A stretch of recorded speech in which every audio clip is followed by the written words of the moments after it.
Creo que el Fiti ha venido trabajando mucho sobre la relación entre la palabra poética y el teatro, ¿no?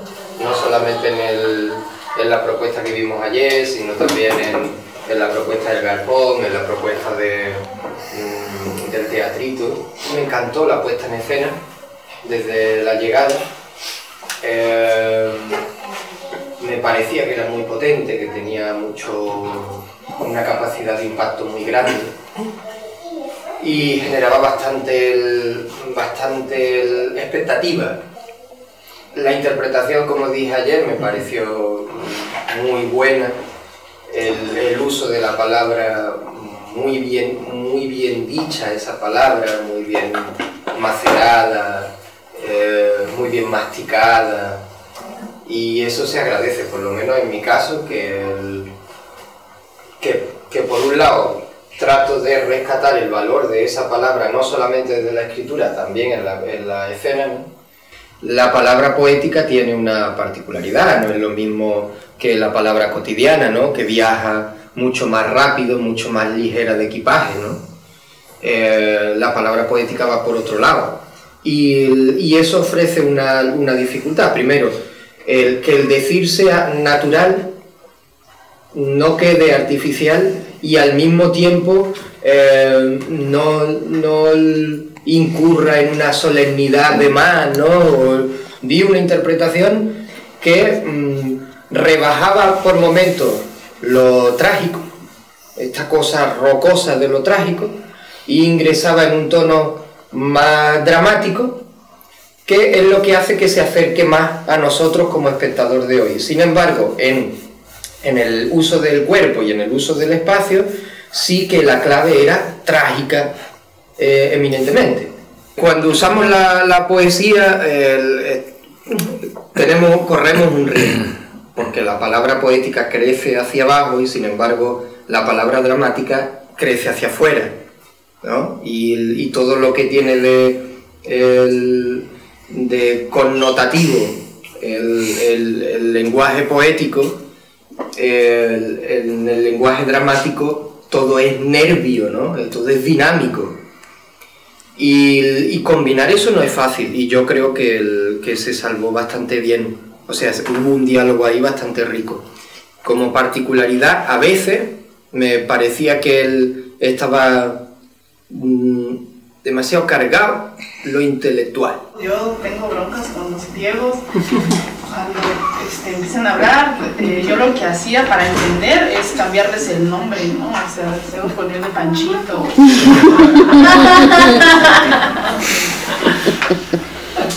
Para entender, ¿no? Porque era así, wow, los dioses, ¿no? Me pasa con los dioses aztecas, ¿no? Eso de adorar, pues sí, pero ¿y yo cómo llego a eso? ¿Cómo me resignifico yo con todo eso, ¿no? Con cada cultura, ¿no? Cuando yo escribí No amanece en Génova, mis padres fueron a ver esa obra. Mi padre no sabe leer ni escribir, mi madre analfabeta funcional. Entonces, cuando vieron la obra, los llevé para que lo vieran, era la primera cosa que veían. ¿Qué os pareció esta parte? La parte más truculenta, ¿no? Y mi madre, ¡es bonita! ¡Es bonita! Y tú, papá, no, está bien. Y esta otra parte también, así, es bonita. Está bien. Entonces me di cuenta que no habían entendido gran parte de lo que pasaba. Y no por la acción, sino por el propio texto, ¿no? Y en ese momento dije, bueno, ¿yo para quién estoy escribiendo teatro? ¿Desde dónde estoy escribiendo teatro, ¿no? ¿Cómo uso la palabra? Y llegué a la conclusión de que las universidades, ¿no? Lo que nos hacen es uniformar el uso del lenguaje, y que muchas veces ponemos el lenguaje aquí y nos olvidamos de un estrato un poco más cercano, más popular, donde hay mucha poesía también. Empieza a resolver, Gabriel, la parte del texto, y lo empiezas a procesar de una forma tan bonita, con una maestría que digo, claro, ahí están los maestros, así se hace un texto poético. Era tranquilo, pausado, sentido, con todas las intenciones. Y ahora digo, hasta que oí a Raúl caigo en cuenta, pero había un humano diciéndolo, ¿no? Y eso a lo mejor era lo que nos acercaba mucho. Yo no lo sentí, yo no lo explicaba hasta que lo dijo el claro, porque era una mujer que se rascaba y hacía cosas y eso a lo mejor es lo que nos hizo meternos más en el texto. Yo desde que entré lo asumí desde ahí, más que como una instalación, como la intervención, y me gustó mucho la idea de intervenir el espacio escénico, o sea, el teatro. O sea, no vamos solo a hacer la puesta, sino intervengamos la escena desde otro lado, o desde la intervención.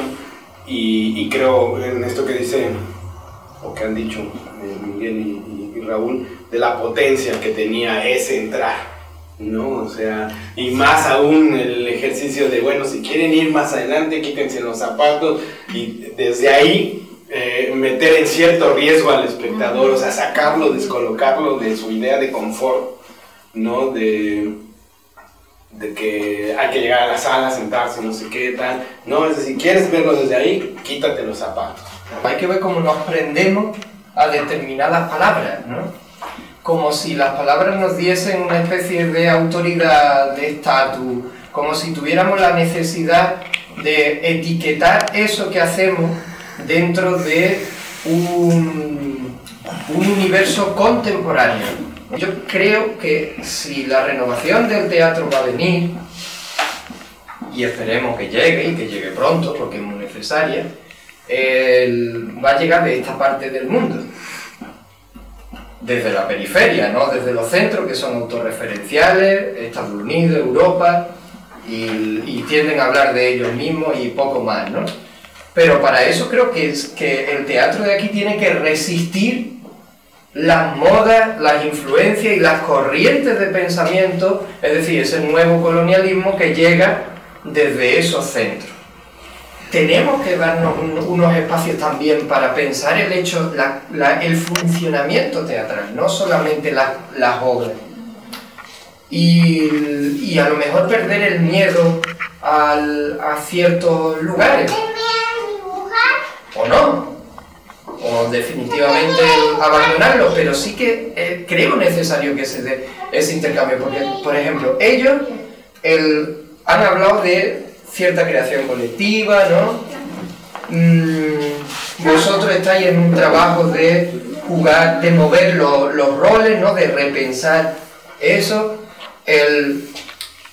Yo he estado en otro lugar con roles perfectamente definidos desde la dirección y desde la dramaturgia, pero al mismo tiempo digo, es que yo siento que la creación no es que sea colectiva, pero es en colectivo siempre.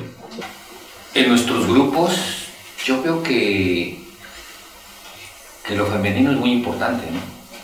O sea, no solo en la interpretación, y al final en una apuesta y el trabajo de Gabriel de darle presencia a un personaje femenino, cambiándolo por el masculino a femenino, sino que yo veo mucha participación femenina en todo esto, ya sea dirección, actuación, coordinación, operación, ¿no? Entonces, lo femenino está latente.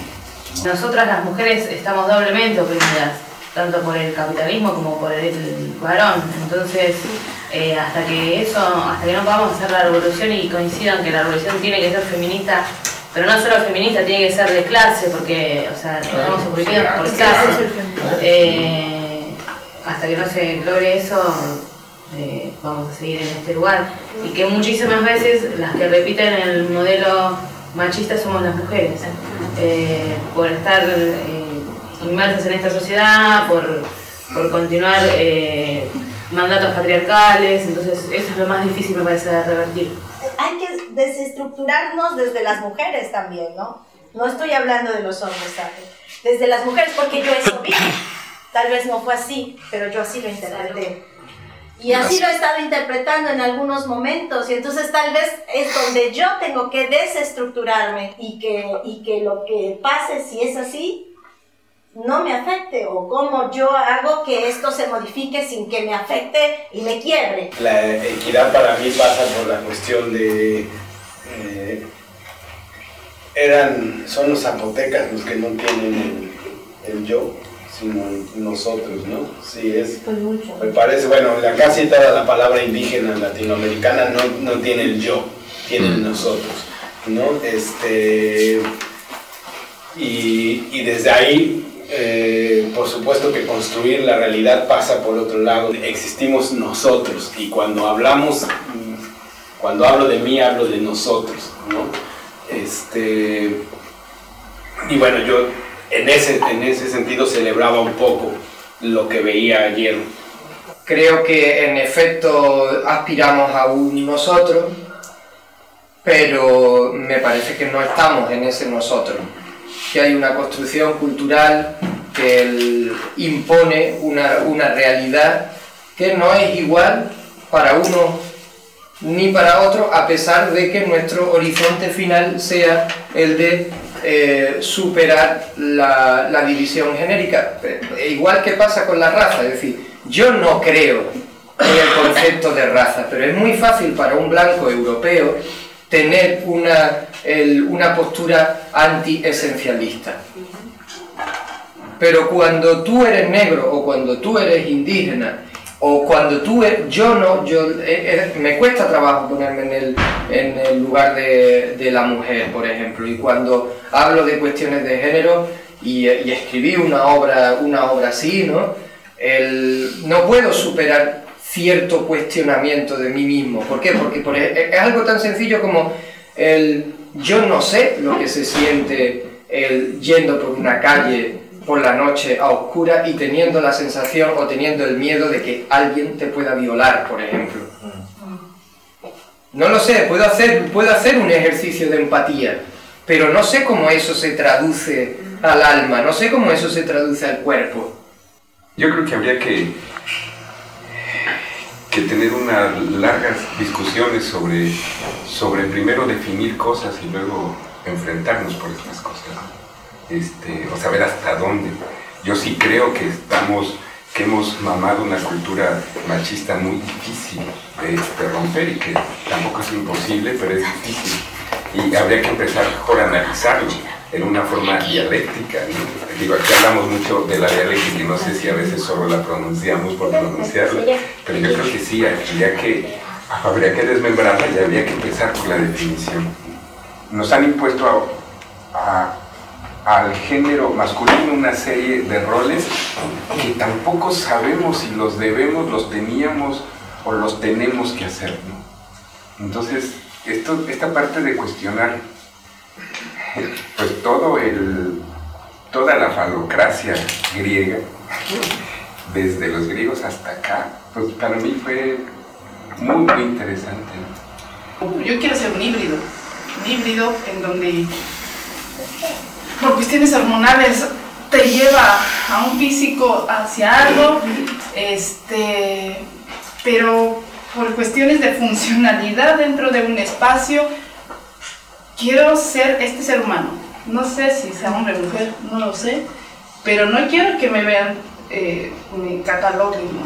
Quisiera ser un niño, en donde no importa si eres hombre o mujer, en donde no importa qué clase social tienes, aunque los que te engendraron te están tratando de ponerte el género y ponerte qué clase social perteneces o a qué grupo perteneces, a los intelectuales, a los no intelectuales, y a los comunes, no comunes, ¿no? Desde ahí, ¿no?